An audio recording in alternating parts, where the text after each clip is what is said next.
Bom, olha o exemplo do diagnóstico, tá? Então aqui eu tenho o diagnóstico de enfermagem e o fator relacionado, tá? Então, por exemplo, é como se fosse a justificativa. Então, adaptação prejudicada. Esse é um diagnóstico. A adaptação do meu paciente está prejudicada.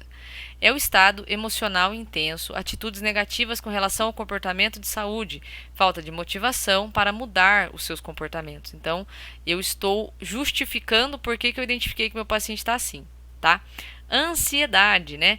Então, o que é o fator relacionado aqui à ansiedade? Meu paciente está vivenciando uma situação de estresse, que é caracterizado pela ameaça, né, de mudança no status econômico, por exemplo, na função do papel de provedor, ameaça de mudança no estado de saúde.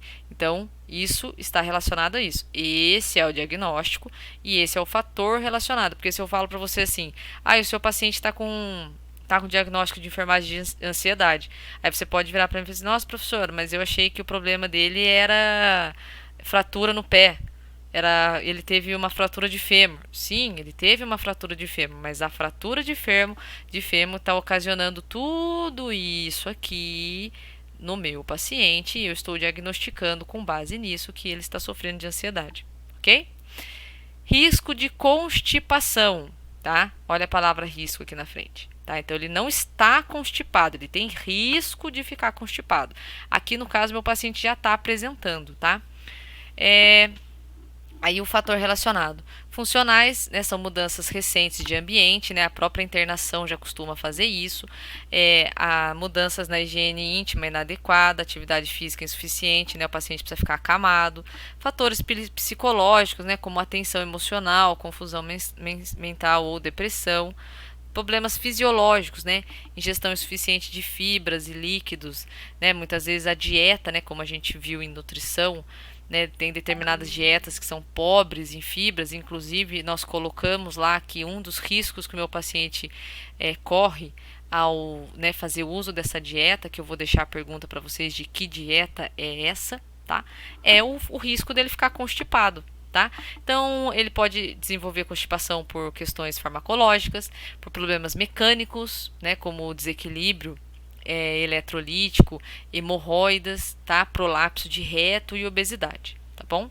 Então, meu paciente está apresentando uma ou várias destes fatores e por conta dele estar apresentando alguns ou algum desses fatores, eu estou diagnosticando ele com risco de constipação, tá? Repouso prolongado no leito ou imobilidade vai gerar o quê? Intolerância à atividade, tá? Síndrome do déficit de autocuidado para alimentação, banho, higiene íntima, vestir-se ou arrumar-se, tá? Então, quais são os fatores relacionados? Ansiedade grave, prejuízo músculo-esquelético, dor, né? Prejuízo cognitivo, estado de mobilidade prejudicado, capacidade de transferência prejudicada.